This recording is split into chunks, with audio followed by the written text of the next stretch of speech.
My name is Julie Kraft and I have bipolar 2 disorder.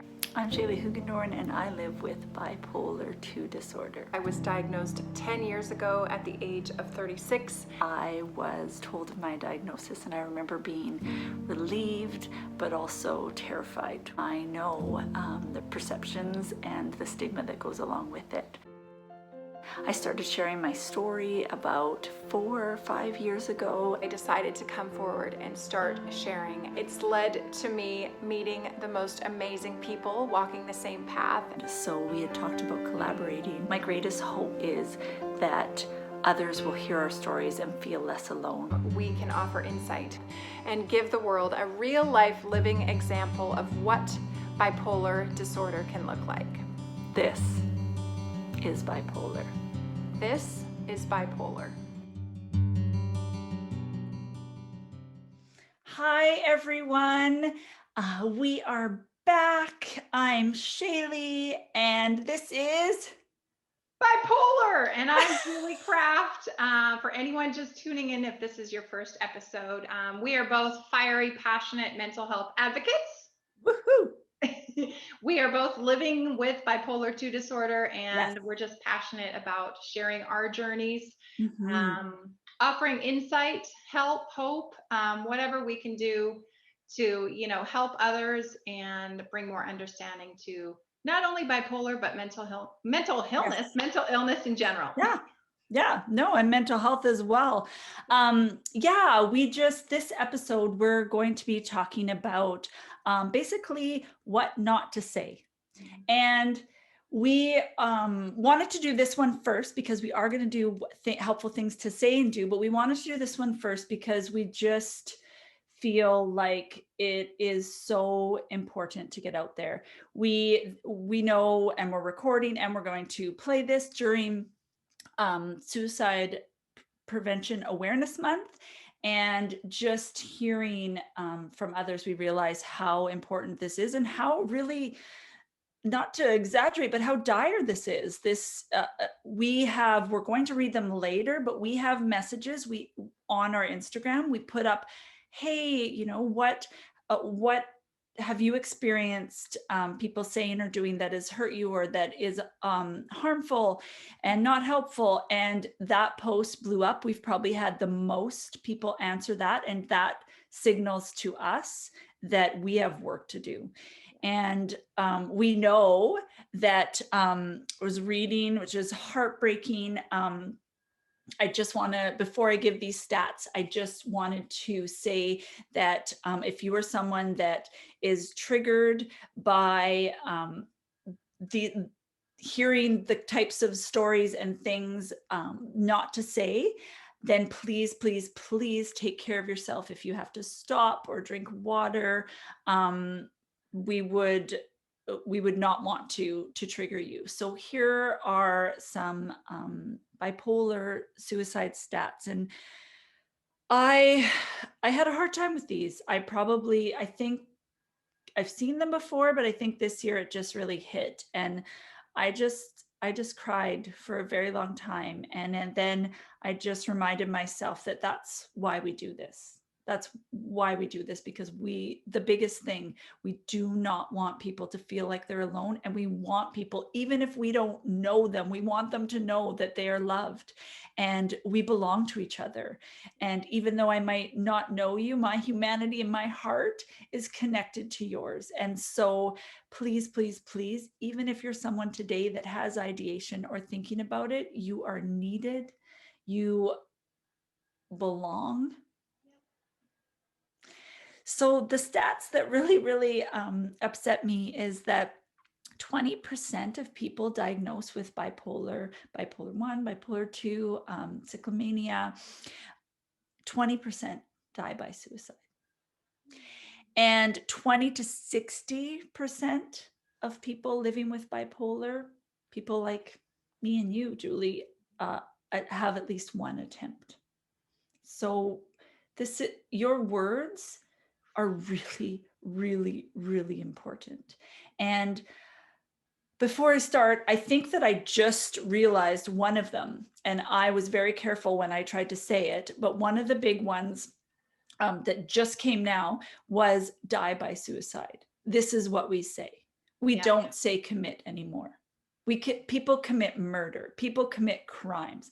Dying by suicide is not a crime. It is the most heartbreaking thing. It is an outcome of a disease sometimes. And so please, please, please, please change that language as soon as you can. Yeah. And I'm just going to jump in too and just preface this entire episode just by saying we're still learning. Yes. I know in the past I have said things and done the wrong things, and I don't want anyone out there to beat themselves up. We're all learning, we're evolving. I just don't want anyone out there to think that we've got it all together and we've Yes. always known exactly what to do and say. So, and Yes. you know, when we were first diagnosed too, not many people were talking about mental health. They weren't sharing their struggles. So I actually think it's amazing that we're able to even have content from all of our viewers and be able to know some of the things that are harmful. It means that people have come forward, people are sharing with others, and they have had responses that, you know, are not helpful. And I encourage you, my bipolar folks, don't be afraid to share this with your people. I am sure they want to do the right thing because they love you. And so yeah, it's our greatest hope that this is helpful. What I thought we would do is tell our stories. And I think Julie and I want to go back a little bit and talk about, well, it's back for us because it was 10, 11 years ago that we were diagnosed the same year. What were the hardest or harmful or unhelpful things that people might have said or done when you were first diagnosed, or when you were first diagnosed? And then also, when you were first diagnosed. I'll ask you the next question in a minute. I'm getting ahead of myself. Okay, so I was diagnosed same year as Shaley, so the spring of 2010, and I actually kept my diagnosis top secret for almost 4 years. So I was definitely, you know, shocked in the beginning. I wanted to process it on my own, and I didn't even know if I would ever share it with others. So I didn't even know if I would give others the chance to respond or say anything. So it took me 4 years to finally come forward. I did it in a video. I posted it to YouTube and on Facebook, you know, go big or go home. That's my motto. And, you know, I was terrified of the reaction, but and I have to say, most of the response was amazing, but I did get a few comments that were less than helpful and hurt. And so I think one of the most hurtful things or hardest to hear was, you're not bipolar. You seem fine. I mean, you seem like you have your act together. And if you're bipolar, then I'm bipolar.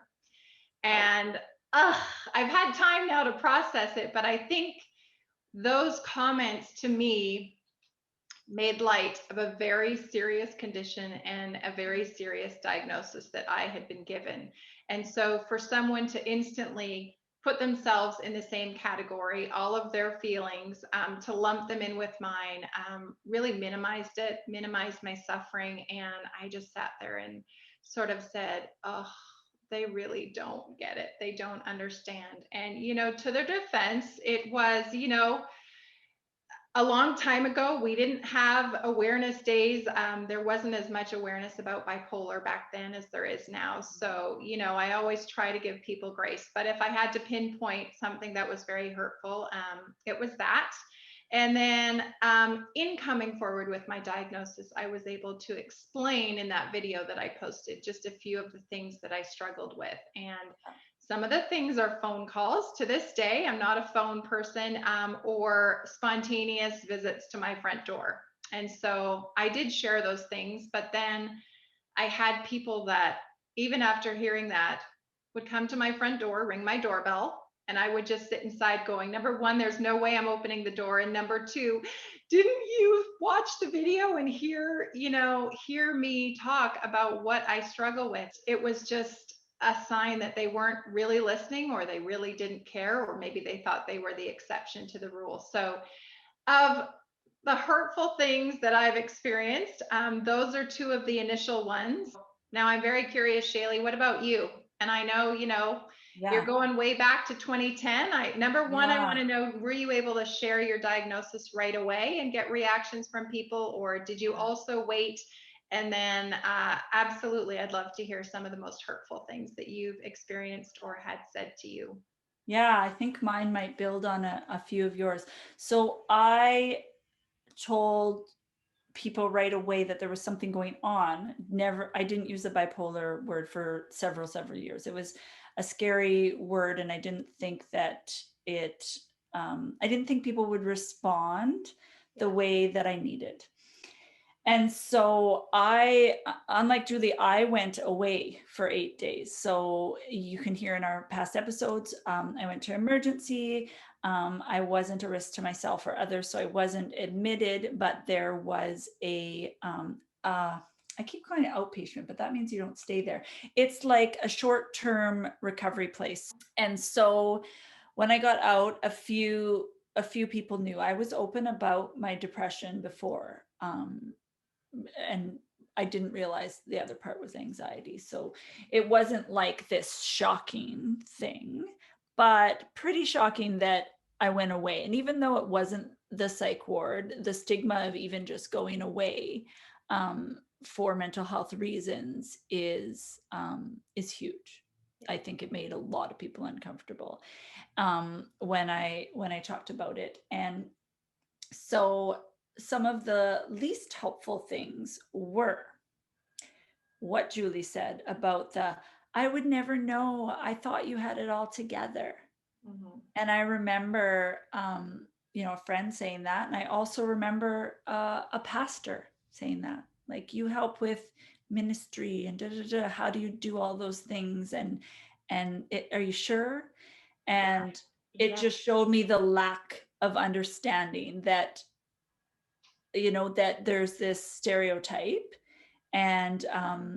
Oh, yeah, I'm going to interrupt because you Yes. just got me with the "are you sure?" I've heard that too. And really? Yeah. Yes, we're sure, because I mean, ugh, we're Yeah. not going to go out there and share a bipolar diagnosis if we're not sure, or at least I wasn't going to. All right, go No. ahead. Sorry for interrupting. No, always interrupt. That's how we roll. Yep. So yeah, so I felt, so then I also, that really hit my identity, especially too, like in a church, you kind of like the pastor, right? Yeah. And I thought, oh, there you go. They're not going to let me run things or lead things. And I'm a teacher, I'm a leader, I'm a speaker. Like that's what I do. And I felt like, is that going to be all taken away from me? Yeah. Yeah. Also, pride wise, ego wise, I like the idea of people, you know, knowing that I can be a quite organized person, and especially when I organize events and all the things. And so it felt like they were saying, you are not that anymore. So I'm already dealing with this new diagnosis, and then having people tell me I can't be, or I'm not who I was before. Yeah. Yeah. Even to the point of before, as I was asking to get a diagnosis, and I'm still with my doctor, and I love my doctor. He delivers babies like there's nobody's business. Mental health wise, he needs some work and some more training. But I remember we brought stuff to him probably 4 years before my diagnosis, and being like, I relate to a lot of this. And he looked me dead in the eye and he said, there is no way you can be bipolar. You wouldn't have your degree. You wouldn't be able to be a teacher, and you wouldn't be as good of a mom as you are. Stigma. And so I dropped it, Yeah. Yeah. right? I dropped that diagnosis and suffered for 4 more years. That's heartbreaking. And yeah, and it just really, really hurt. And then I think it was friends trying to make me feel better, or a friend, I forget if we were together in a group or whatnot, but saying, you'll get through this, or, like, you can beat this kind of thing. Yeah. And I'm like, this is a like chronic Yeah. forever unless there's a miracle illness, Yeah. right? Like this Yeah. is not, I can't will if I had diabetes or what, I can't will it away. I can't Yeah. be strong enough to conquer, right? And so that also instilled in something in me, that's also how I stigmatize myself and others, is that Yeah. this idea of that we should be able to, right? And or Yeah. if we're strong enough. And I'm very I have my opinions, and I'm trying not to say the negative word. I've been called aggressive and bossy, the ones that they call the women, but actually the Yeah. men are the leaders. I call it leadership qualities in women Leadership as well. qualities. And yeah, and I'm not afraid of speaking out or that kind of thing. And so I kind of prided myself in the strong woman Yeah. part, and I felt like that was stolen in those few conversations. Yeah. So that was right away. And I wanted to build on something you said, because you talked about also what people can do Yeah. or what people don't do or did, thinking it Yeah. was a good thing. And I think this is key and really, really important, is don't help how you think people need help. Ooh, that's good. Don't help how you think people need help, because a lot of times that'll come like out of sympathy and less empathy, right? And what you need isn't what I need. And if you don't take the time to understand what I'm going through, you're not actually helping. So Yeah. that's one. So then on top of that, I would say be aware of where you are in a sphere of the person's relationships, right? Yeah. Because because word travels, and unfortunately, word travels as pray for someone, which sometimes Yes. we want to tell you what Shaylee's going through because this is mind blowing, right? We didn't know, and that kind of thing. Yeah. Good intentioned again, but we can't live with just good intention. And so I think finding out where you stand. Like if you're way out here and you just have seen me at church or just seen me drop off my kids at school and you don't know me very well, yes, you can care. Yeah. 100% you can. But don't think that, like, don't try and get more access because you want to feel good about yourself about helping, right? If you're someone that's never messaged me or or asked me how I was before, I mean, this was before a lot of social media, but yeah, just be careful. I don't know if I'm explaining Yeah. that properly. Like you could probably drop off like a meal, right? If you're someone that just knew me, or hey, I heard, or send a beautiful message, not expecting anything back. Yeah. Because Yeah. I think what happens is, even in the saying, are you sure? Or those things, is you're putting it on us to, one, educate you, and two, when it's uncomfortable, we feel like, especially if we have social anxiety, we feel like we need to make you feel better. Right? So this is like emotional labor for us. We're already struggling. I cannot take care of you. I can barely take care of myself. I cannot make you, you know, yeah, I might not, as grateful as I am, I might not be able to scrapbook a beautiful thank you card. I can't Yeah. get Yeah. I mean, I've actually turned away help because I don't have the energy for that conversation at the door, even to grab the meal that might be made for me and say thank you. And I yes, think some people, unless you've experienced that, you don't really understand how tired or sad it or can shame. get. And that just answering the door or finding you a parking spot outside and then having you in for a couple minutes, or sometimes, people do. I've been terrified that people will come to drop something off, but they'll want to come in for a half an hour visit. And like you said, that is not something that we would be capable of. I mean, we might not have even made it out of bed that day. So it's And it sad to seems, think, but that has yeah, actually stopped me from yeah. accepting help from others.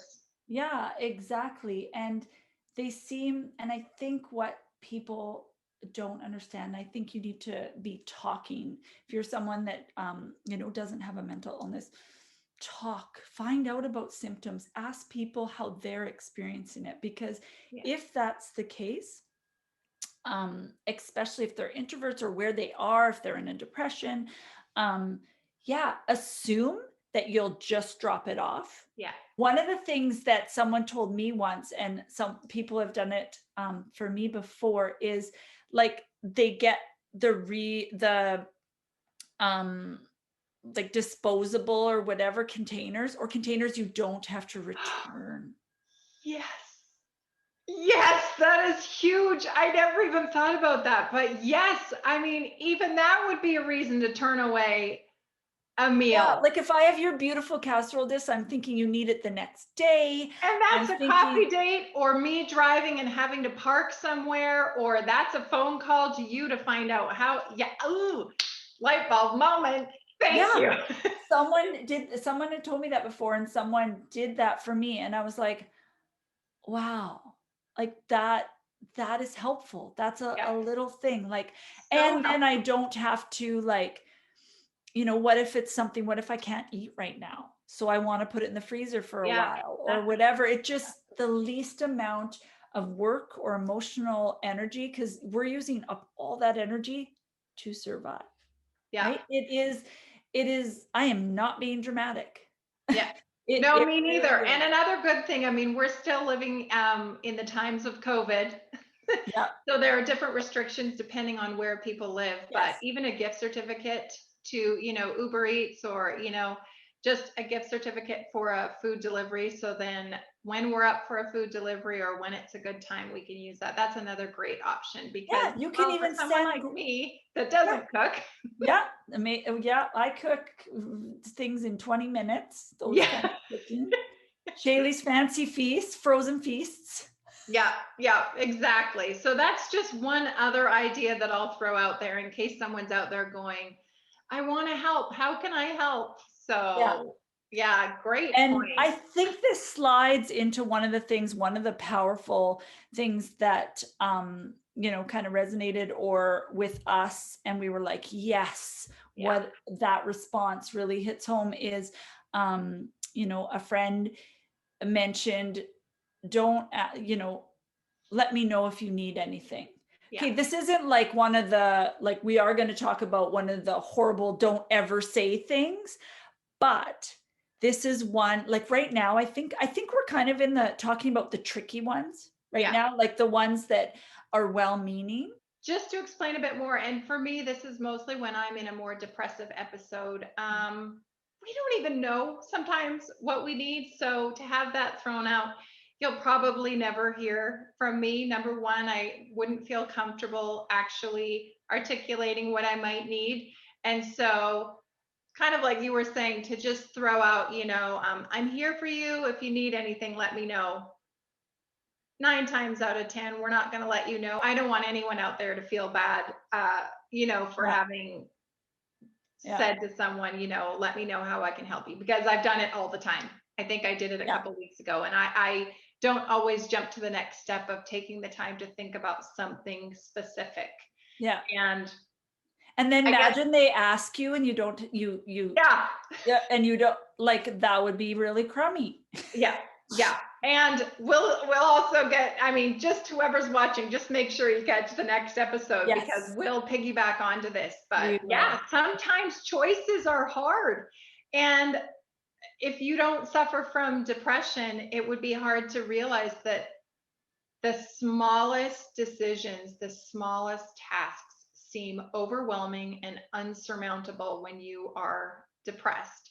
Anything from getting out of bed, picking out your clothes and stuff. So, I mean, it's hard to describe, but unless you have experienced that, it's really hard for someone outside to just realize how, even answering the text, Yeah, getting back to someone that's offered is a struggle.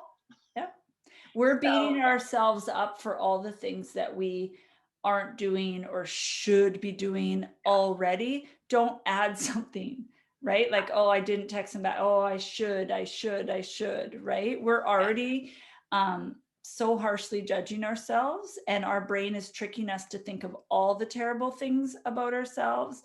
yeah, It is easy to add to that pile. So try yeah, to not add to that pile. Yeah. yeah, So we've talked about a few things that we could do that, and we'll, like you said, next episode, we'll talk about the more helpful things you could do, even yeah. though we touched on that. It all mixes together. It does. Um, um, I would like to hear more, like you said, one or two, a couple more things that each of us have experienced or heard that are hurtful, and then I would really love to eventually read out some of Yes.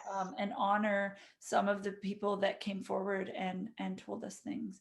Yeah. So a couple of things, even up until now, that have that hurt are the phrasing of certain things, like, Yeah. are you sure you can handle that? Is that too Oh, much for you? And as much as it could be true, it yeah. makes me feel so little. Yeah. And Yeah. that one is huge. There's different ways that I'll say in the next episode of Yeah. how to ask that same question and get to the answer that you're looking for without making me feel like a child, Yeah. right? Exactly. Yeah. I think also you are so brave, and can be beautiful, Yeah. but also recognize that I don't have a choice, Yeah. right? So that one's tricky because I it makes me feel really good when people say you're brave for sharing, because that is something I'm doing, but I'm not just Yeah. brave. I have an illness. Like I have to figure out to live every day. So that would be depending on how they say it, right? Yeah. Yeah. Um and then I just thought of one. What was the other one? You'll get it You back. go and then I'll think of it because it's probably Um, genius. Let me see. Well, and then I can go into the whole, my father was a pastor, so I grew up in the church. I had a lot of shame about the amount of anxiety and depressed feelings I was having because, I self-stigmatized and I thought, is this just a question of a lack of faith? Do I need to read my Bible more? And so within the church, unfortunately, years back, I have had, people say, um, should you be spending more time in the word or, praying a bit more? And, as we know, it's not a spiritual issue or condition. It's a very real physical and biological condition. And so it's not a sign of a lack of faith or a need to read a Bible more. So those are very hurtful things. Thank goodness there is more awareness now in faith communities about mental Yeah. health. Let's see, other hurtful things. I think mostly because I have come forward and I've been so specific in sharing all the things that do stress me out. So grocery shopping, phone calls, spontaneous visits, change in plans. Because I have been so specific, I still get people that will do the direct opposite. They will do things, and so I guess I just keep needing to explain to them. So, for example, if I'm having a coffee date with someone and I've already explained to them, don't change the plans at the last minute because if we're going to so and so cafe, I have already played it out in my head what I'm going to order, where I'm going to sit, the layout of the restaurant. And so to switch it up 10 minutes before the coffee date and said, let's meet down the street instead, that sends my entire world and my brain for a loop. And so I think when I feel that people don't really listen and they don't take the time to understand it, it's really hard for me.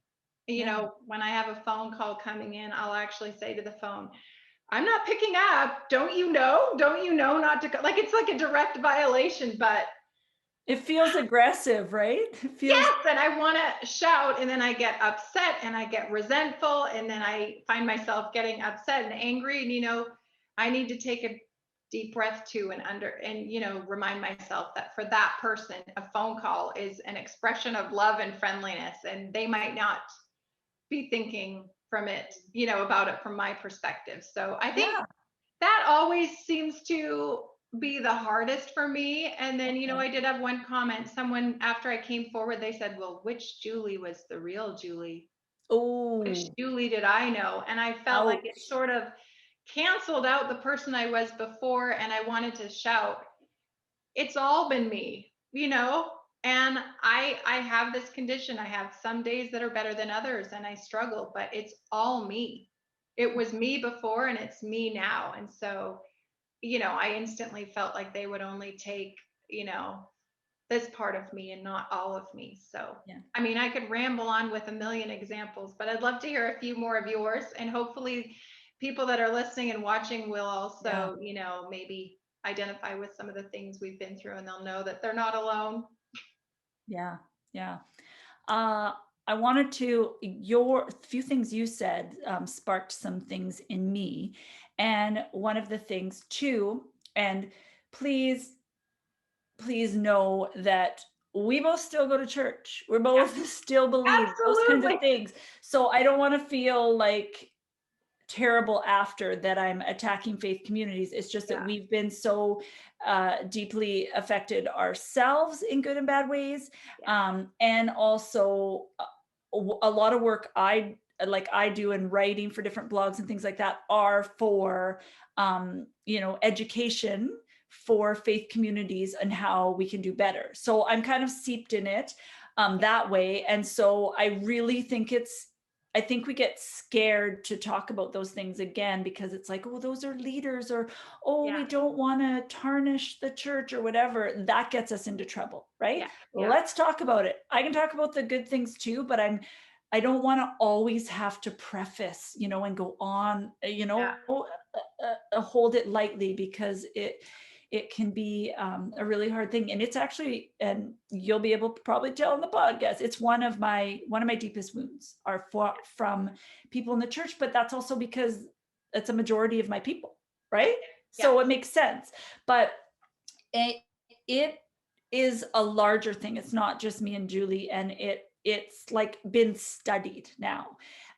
If you're a person of faith or in a faith community or work in a church or in a leadership setting, uh, you have a huge responsibility to be aware. I think there should be mental health training in everything and trauma based yeah, teaching, and not just giving, someone that's a leader, hey, you can run this mental health group, and they could be doing worse. yeah, Anyways, what I was trying to get to is the word, and it's so powerful to have language to put around your experience, because then other people have had this, or that this is like, to me, it makes me feel like it's more legit and not just angry Shaley, yeah, or right? yeah. And there's actually a word that's called spiritual bypassing. Ooh, And I've what never that heard about means, it. I've yes, what you'll know as soon as I explain it. What that means is, and some of the, I think this ties into what a lot of people were saying, is giving positive things, or saying verses, or how you should be as a Christian or a woman of faith. That's spiritual bypassing, because you're putting these things out to do with the church or God, or trying to switch almost the focus, and it takes away from the experience, yeah, right? You think that you're giving words of encouragement by maybe giving a Bible verse or those kinds of things, which would be encouraging if I asked you for it. yeah, But it's much things like, you have the joy of the Lord, or do not be anxious for anything. yeah, Those kinds of things. It's called spiritual bypassing, when you just like ignore the problem, or kind of put the person over here, and same with what you were saying, like yeah, pray enough, da da da da, right? Um, you know, we always say this, we believe in miracles, but chances are we're going to live with this for the rest of our lives. So please, please try to understand it. And I think Yeah. that that's, yeah, if you don't understand it, say you don't understand it. Yeah. Don't try, Yeah. right? Yeah. And like what you were saying too is, one of the ones you said earlier is trying to mentally, you can try and put yourself in my shoes, but um, it actually takes away from my experience Yeah. when you're trying to relate your regular stress or your regular Yeah. moodiness or with mine, because it immediately shuts me down because I have no more language to Yeah. be able to explain to you, and I have no energy to convince you, Yeah. right? And so, yeah, I learned about, if you haven't heard of that, go read up about it. I have, am guilty of spiritual bypassing. And Yeah. just the fact that it has a term means that it's happening a lot. Yeah. And yes, we've Yeah. gotten better, but it's still there. Yeah. So I think, for all communities, we all want to learn how to love each other and show up for each other better. And I think that, the toxic positivity, it's basically like toxic positivity, but in the church, in different ways. And I'll So also jump in there and say, my faith is stronger today than it's ever been. And I think sometimes we look to people in the church and expect them to be perfect. And we just have to remember that. I mean, we're all just living life and we all have our good days and our bad days. And so we shouldn't put anyone up on a pedestal because we all have times that we struggle. And I have my favorite Bible verses that I go to and take comfort in, but I also have questions, and I have some days where I'm angry and I question why certain things have happened. I don't have all the answers, but I'm so encouraged by certain strides that I see, and I know a few nonprofit organizations have actually recognized the need for more education around mental health. But there was something what she else that said, came to mind. I think when people compare, like, well, you have bipolar disorder, but at least you have a roof over your head and you're not hungry, or you're not out on the street. So it's almost this comparing, or you don't really have a reason to complain. And just because someone else might have it worse doesn't mean you're not allowed to feel all your feelings and have your moments of feeling discouraged. And so I don't think we should ever compare our own struggles to anyone else's. And if we're coming in from the outside, I mean, nothing, well, a few things, but one thing that really gets to me is if someone completely minimizes what I've shared with them and says, well, hey, snap out of it, be thankful, look at all the things you do have. I mean, in that moment, it doesn't change the fact that I'm really struggling, or I'm having a hard time seeing the light at the end of the tunnel. So that's another if you're thing. having a hard time as a listener or person understanding that, our our person that we love, Dr. Brene Brown, she writes a lot about comparative suffering. Yeah. And you know what? If it was, if it hurts you, it hurts you. Yeah. Period. Yeah. If it was traumatizing to you, even if to someone else they might not, it was. Yeah. I mean, I went through a breakup. It crushed me to my inner core. I honestly believe that that was one of the moments of my life that sort of really brought on, the symptoms of my bipolar. And I mean, other people, they go through breakups all the time and they're fine with it. But, for whatever reason, that for me was so hard. Yeah. I mean, I struggled deeply. And I have the same experience. Anybody, that's a really juicy episode to go back to. Yeah. I think we called it breakups and breakdowns. Yeah. And we feel so deeply. And I think you had mentioned earlier in this episode, we replay conversations. We, have obsessive thoughts about things that we've done and said. And so to someone else, it may seem like, oh, you shouldn't still be thinking about that. That was nothing. No, we really are still thinking about that. And we it's probably not a choice. Like our brain, like I'll be thinking, this is not true. But my brain is like hammering, right? Yeah. So definitely. And I think that's why our words are so important, because we will hold on to them, for a very long time. So yeah. we want to get to some of your as many as we can of your comments, because as we said before, it was a landslide, and to me that means there's a need. And I haven't had a chance to respond because it was just yesterday, but I just want to say to everyone, thank you. Thank you. We see you. You are not alone. And honestly, I just want to, on behalf of humanity, I want to say I am so sorry that someone said that to you. Yeah. I'm so sorry. And I'm so hurt for you. Yeah. And I hope that you can, talk about it or find some way to heal from some of these words. Yeah. And I hope you find this episode healing. And I will say, reading these, almost all of them, I think Shaley and I have both heard.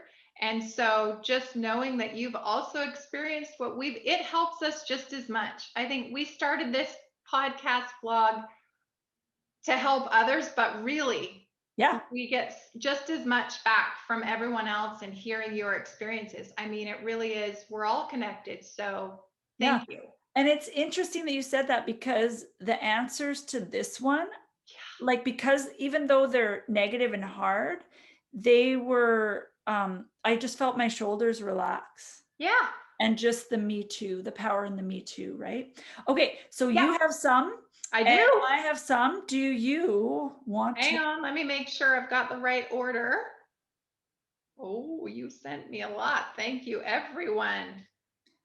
All right. Do you want me to just start firing some off? I think so. Let's just read some, and then we will wrap it up, because you know what? Your guys' words are, I need to be quiet and listen to y'all. Yeah, and as I read these out, I think there will be so many that we touched on, which means we really all have a connection and shared experiences. So here's one. What do you have to be sad about? Get it together. There's no reason for you to be feeling this way. Mm-hmm. Do you want me to keep going? Yeah, do yours and then I'll. You're so negative. I can't deal with your beep today. I love it. Not in the I have my own way. Ignoring my attempts to communicate and be social. Ask if I've been taking my meds. Ooh. I've actually been asked by a lot of people, including or did my you husband. Them today, and you're like. And I will say, I'm going to give my husband a free pass, because there have been times where I might have forgotten. Yeah. And it's been a legitimate concern. But to immediately jump to a comment or a bad day is that. So we are with you in that. Yeah. All right. I'll read a few more. Everyone has anxiety. It's okay. It really waters down and invalidates how it's not okay. Me too. I'm 100% with this. Well, I've been feeling a little down as well. You'll feel better tomorrow. Maybe I won't. Maybe I won't. So, and I'll read one more and then I'll pass the baton over to you. Well, you're only feeling this way because you're choosing to. And yes, I've heard happiness is a choice. Look on the bright side. Don't you think I would if I could? Look at me. Exactly. And I know that most people don't have any malicious intent. They're trying to say and do the right thing. But this episode is just all about heads up. This isn't the best choice of words. So we hope that anyone watching doesn't take it in the wrong way. We're just trying to spread more awareness and be helpful. Can you tell that we're worried that people think we're too negative? Yeah, I just don't want anyone to think that, we're. Yeah. I mean, we're right in there. I think I've probably said all of those things. Yeah. At some point or another, but I think this is so important. I think it's important to talk about, because that's another thing we're so self-conscious about, being negative or depressed, right? And I mean, these are valid. Yeah, and I mean, even, with people close to me, I'll be tempted to compare or say some of these things. And now I stop myself. Most of the time, it's just better if I just Yeah. zip it. Yeah. Well, maybe I'll say it in the next, no, I'll just say it. So Yeah, one say of it. my new responses to some of those are, what do you mean by that? Ooh, that's good. Tell me more. Yeah, what do you mean by that? Because sometimes when they explain, it can sound better, or also it helps. We say things without thinking too, Yeah, right? yeah. Yeah. All Okay, right. I've got I'm so excited to hear even more. Go for it. yeah, there's a theme, right? Some of these are going to be the same. Yeah. There's people out there worse off. Don't be silly. And this person says, I just want people to validate my feelings. Yeah. We're with On you. here, have you taken your meds? You just need to work harder, pray harder. Yeah. Um, you're not doing, oh, this one, it doesn't seem like you're trying to help yourself. I'll just be quiet. We're getting worked up over here. Sorry, I'm reading them ahead of time. They're so good. They're Go all for a so great. walk, eat healthy. I don't like, oh, this person says, I don't like the loose usage of mental illness jokes. For example, I'm so Yeah. bipolar today because ... Yeah. Right? Yeah. Oh, when people say, I didn't ask you to do this, that, or the other thing because I knew you wouldn't like to, with your depression and all. Ooh. Someone says, just stop it already. Yeah, okay. Good one. We never thought of that. This is the worst, okay? I'm ready for it. I'm braced. Okay, it's the worst. For me, it gets Okay. me going. It's not like mean, but it's just like chill or chill out. Ah. And I love the meme that says, when in the history of the world does someone chill out when you tell them to chill out? Like never. Exactly. Urgh. Thank you. Cheer up, put a smile on it, smile on it. No, and the person says, no, I can't get out of bed. Just try to stay positive. Toxic positivity. I love what this person says. I don't need to be told positive or little sayings. Sometimes it's all I can do to get through the day. Yeah. Yeah. Other people have worse problems than you. Ah, there we go. Yep. I had a friend that had that and they did that blank and they're all better. Yep. Um, have you tried essential oils? Ooh, yes, I've heard that. Or And some of these things might actually be helpful. very helpful and things that we could try, Yeah. but telling us. So here's the thing, and I yeah. heard Glennon Doyle talking about this on her podcast, You Can Do Hard Things. Yeah. And she was talking about, especially, people with mental health disorders and people that struggle with their mental health, empaths, deep feeling people. We're not dumb. Yeah. We know solutions. That's Yeah. not what we're asking you to do. Yeah. She said, what we need is people that are relentlessly committed to seeing, witnessing, and honoring your pain. Yeah. As Julie's saying the things, and as I'm saying the things, you might want to go to the vlog and check out our faces. Very animated. We are very animated. Oh, here, this Flailing person limbs. also says, have you done X, Y, Z with your crystals? Maybe you're not meditating right. I struggle. I have just after 11 years been able Yeah. to meditate. And it's only because I do one-on-one yoga via Zoom with a yoga instructor that's a friend, because I show up because she's there, right? And Yeah. I'm quiet while she does some mindfulness. And that's 11 years. That yoga and mindfulness and stuff like that, for me, if you can try it and it works, but for me, because I'm so anxious, and like coloring, and I joke, like those things actually make me anxious because I'm like, am I doing it right? And I should be able to get rid of these thoughts, and I know they tell me just let it float by or whatever, and I'm not against yoga, and now I do it and it's like so helpful, but some of these things are just not. So it just reminds me that I'm, again, that I'm failing if I'm not doing these things. Yeah. Yeah, just saying that it's demeaning it, cheer up. Oh, this one says, this is interesting. This is Yeah. what the Read person it. says. You're still dealing with that mental thing? And then she says to her, she wants to say, you mean my lifelong disease? Yeah, still there. Yeah. Still there. You got to take Still better there. care of yourself. And this one is hard because Oh, even because I talk to a lot of people, that are in unwell situations and not on a healing journey or don't have plans and are just trying to figure things out. And there's some people that I know really well, and I've inside gotten frustrated and been like, oh, yeah. like frustrated, being like wishing they were well enough to do the thing. So I get it that people that love us get frustrated with us. Yeah. All that being said, yeah, I think we can sum it up by saying, Yeah. don't give advice, right? Yeah. Don't relate unless you also have the similar mental health diagnosis. Yeah. Right. And always empathy over sympathy. Yeah. Yeah. Yeah. And don't stop, don't give up and walk away from us. This might sound demanding, but it's not. It's just us sharing openly and honestly about the things that are hard and the things that can hurt. And the whole goal is, to offer insight, Yeah. to encourage those of us that are struggling, but also to encourage and offer help to anyone living alongside, because because it can be. we know most people that are close to us, we know your heart. Yeah. And Yes, we that's what love I'm you. trying to. We love you. We actually just want to help people better show up for each other. Yeah.